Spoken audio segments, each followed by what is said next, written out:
FIR दर्ज हुआ है नागपाड़ा पुलिस स्टेशन में सेक्शन 79 और section 356(2 outraging the modesty of a woman. Election commission और महिला आयोग ने भी कॉग्निसेंस लिया है।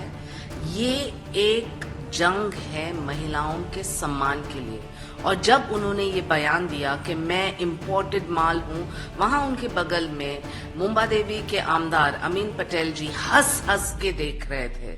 आप सभी जानते हो कि पिछले एक दिन से बड़ा माहौल भारतवर्ष में मचाया जा रहा है कि अरविंद सावंत जी ने किसी महिलाओं का अपमान किया। जिंदगी में नहीं किया। 55 साल राजनीति में हूं, अगर हुआ तो मैं उल्टा अग्रणी रहा हूं उनको सम्मानित करने में।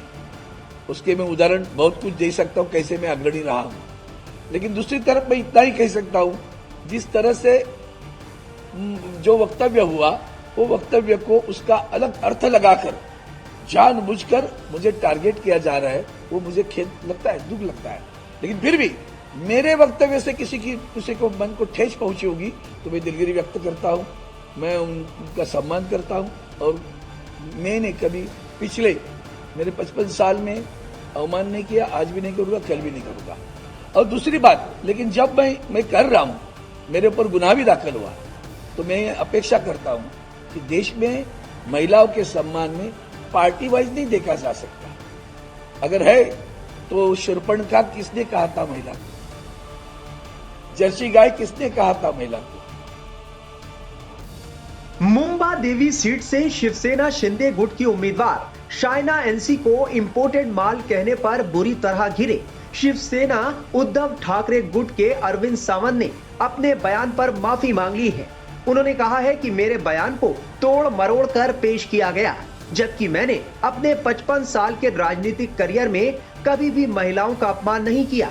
शाइना एनसी को महायुति का उम्मीदवार बनाए जाने पर अरविंद सावंत ने कहा था कि उनकी हालत देखिए, वो जिंदगी भर बीजेपी में रही, टिकट मिला एकनाथ शिंदे की शिवसेना से। यहाँ इंपोर्टेड नहीं चलेगा, हमारे यहाँ ओरिजिनल माल चलता है। अमीन पटेल ही ओरिजिनल उम्मीदवार है। इस बयान के बाद शाइना एनसी ने नागपाड़ा पुलिस स्टेशन में अरविंद सावंत के खिलाफ एफआईआर दर्ज कराई थी। सावंत के बयान पर शाइना ने नाराजगी जताते हुए कहा था कि वो एक महिला का सम्मान नहीं कर सकते हैं।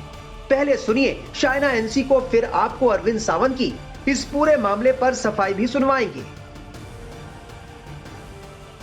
एफआईआर दर्ज हुआ है नागपाड़ा पुलिस स्टेशन में सेक्शन 79 और section 356(2 outraging the modesty of a woman. Election commission और महिला आयोग ने भी कॉग्निसेंस लिया है। ये एक जंग है महिलाओं के सम्मान के लिए, और जब उन्होंने ये बयान दिया कि मैं इम्पोर्टेड माल हूं, वहां उनके बगल में मुंबा देवी के आमदार अमीन पटेल जी हंस हंस के देख रहे थे।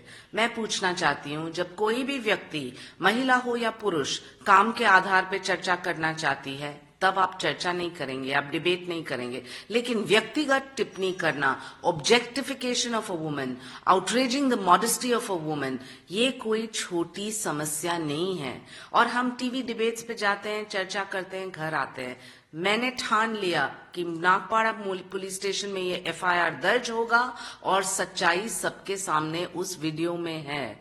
लेकिन ये मनस्थिति और विकृत मानसिकता देखने मिलती है। एक तरफ है हमारे मुख्यमंत्री आदरणीय एकनाथ शिंदे जी, जो महिलाओं को प्रोत्साहित करते हैं और लाड़की बहन योजना के साथ हमें सशक्त करते हैं। प्रधानमंत्री ने लगातार महिलाओं के लिए जनधन हो, मुद्रा बैंकिंग हो, स्कीम्स अनगिनत है जहां महिलाओं को फायदा हुआ है। द्रौपदी मुर्मू एक ट्राइबल प्रेसिडेंट है। हम सबको एकजुट एक आवाज में उठाना है, इस मुद्दे पे ही नहीं, सभी मुद्दे पे। और मैं पूछना चाहती हूँ, कहाँ हैं वो सब नेत्री विपक्ष के जो हमेशा बोलते हैं और आज चुप हैं? जब भी कोई विपक्ष की महिला के प्रति कोई टारगेट करते हैं या गलत बयान, मेरे 20 वर्ष के करियर में मैंने हमेशा अपनी आवाज उठाई है उनके लिए। मैंने पार्टी लाइन्स कभी नहीं देखे, लेकिन यहाँ महाविनाश अघाड़ी के नेतागण भी चुप है, उनकी नेत्री भी चुप है, लेकिन जनता की आवाज बुलंद है। और मां मुंबा देवी के आशीर्वाद के साथ हर एक मुंबा देवी की महिला बाहर आके मुझे समर्थन कर रही है। मामला बढ़ता देख अरविंद सावंत ने यू टर्न लेते हुए अपने बयान के लिए माफी मांगी और कहा कि उनके बयान को तोड़ मरोड़ कर पेश किया गया है। आप सभी जानते हो कि पिछले एक दिन से बड़ा माहौल भारतवर्ष में मचाया जा रहा है कि अरविंद सावंत जी ने किसी महिलाओं का अवमान किया। जिंदगी में नहीं किया। 55 साल राजनीति में हूं, अगर हुआ तो मैं उल्टा अग्रणी रहा हूं उनको सम्मानित करने में। उसके मैं उदाहरण बहुत कुछ दे सकता हूं कैसे मैं अग्रणी रहा हूं, लेकिन दूसरी तरफ मैं इतना ही कह सकता हूं जिस तरह से जो वक्तव्य हुआ वो वक्तव्य को उसका अलग अर्थ लगाकर जानबूझकर मुझे टारगेट किया जा रहा है, वो मुझे खेद लगता है, दुख लगता है। लेकिन फिर भी मेरे वक्तव्य से किसी को मन को ठेस पहुंची होगी तो मैं दिलगिरी व्यक्त करता हूं, मैं उनका सम्मान करता हूं। और मैंने कभी पिछले मेरे 55 साल में अवमान नहीं किया, आज भी नहीं करूंगा, कल भी नहीं करूंगा। और दूसरी बात, लेकिन जब मैं कर रहा हूं, मेरे ऊपर गुनाह भी दाखिल हुआ, तो मैं अपेक्षा करता हूं कि देश में महिलाओं के सम्मान में पार्टी वाइज नहीं देखा जा सकता। अगर है तो शूर्पणखा किसने कहा था महिला को? जर्सी गाय किसने कहा था महिला को? रेवन्ना रेड्डी जैसे उधर जो कुछ हुआ उसके बाद में प्रचार में जाकर जिसने सम्मानित किया, तो क्या वो सारे महिलाओं के सम्मान थे? मणिपुर में जो हुआ उसमें महिलाओं का सम्मान हुआ क्या देश में? इसके बावजूद जो वक्तव्य जो हमारे माननीय हमारी महापौर मेयर मुंबई की किशोरी पेडनेकर के बारे में आशीष शेलार जी ने किया, उसके ऊपर कौन सा गुना दाखिल हुआ? वामन मात्रे हमारी पत्रकार भगिनी को जिस तरह से उस दिन बोला, उसके ऊपर कौन सा गुना दाखिल हुआ? हाल ही में ठाणे में महिला पर फिर ये इनके पार्टी के ही पदाधिकारी ने अत्याचार किया, आंदोलन हुआ ठाणा में, कौन सा गुना दाखिल हुआ? हमारे यहाँ जो पूर्व सांसद है उन्होंने जो कुछ किया उसके ऊपर कौन सा गुना दाखिल हुआ?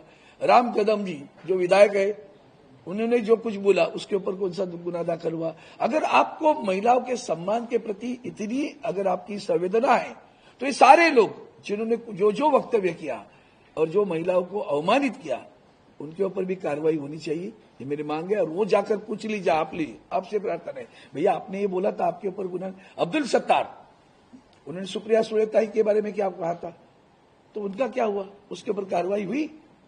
कौन सी कार्रवाई की बताओ तो मुझे। अगर महिलाओं के सम्मान की बात जो पार्टी कर रही है, जिस पार्टी के मंत्री अब्दुल सत्तार हो, संजय राठौड़ हो, जिनके ऊपर हमारी चित्रावाग जैसे भगिनी ने बहुत बड़े आरोप के लगाए, आंदोलन किया, देवेंद्र फडणवीस जी आंदोलन किया, क्या हुआ? उनके ऊपर कौन सी कार्रवाई हुई? तो बस एक राजनीतिक लाभ उठाने के लिए चुनाव है, राजनीतिक लाभ उठाओ। चलो एक शब्द को पकड़कर, जो मेरी भावना कभी नहीं थी, आज भी नहीं, कल भी नहीं रहेगी, और मैंने किसी व्यक्तिगत नाम भी नहीं लेके आया था, फिर भी वो उसको जिस तरह से माहौल बनाया जा रहा है वो देखकर दुख होता है कि मेरे ऊपर कभी कुछ इल्जाम लगाना की कोशिश बहुत बार हुई लेकिन नहीं पकड़ा गया। तो चलो इधर कुछ एक शब्द को लेकर चलो इनकी प्रतिभा भी मलिन करे, तो उनके लिए उनकी बड़ी बड़ी टीम बैठती रहती है। 29 तारीख को मेरा वक्तव्य हुआ, 1 तारीख को जब उस दिन भी पूछा गया था, उस दिन कुछ नहीं बोली हमारी बहन, लेकिन 1 तारीख को उसे याद आया, किसने याद दिलाया, किसने सारा कंस्पायर किया, करने दो, पाप उनके पास रहेगा। लेकिन मैंने जो कुछ बोला अभी, ये जो वक्तव्य हुए हैं सारे, वो वक्तव्य करने में कौन है उतना देख लेना, उनके ऊपर भी वही कार्रवाई होनी चाहिए। उसी तरह महिलाओं का सम्मान वहां भी होना चाहिए।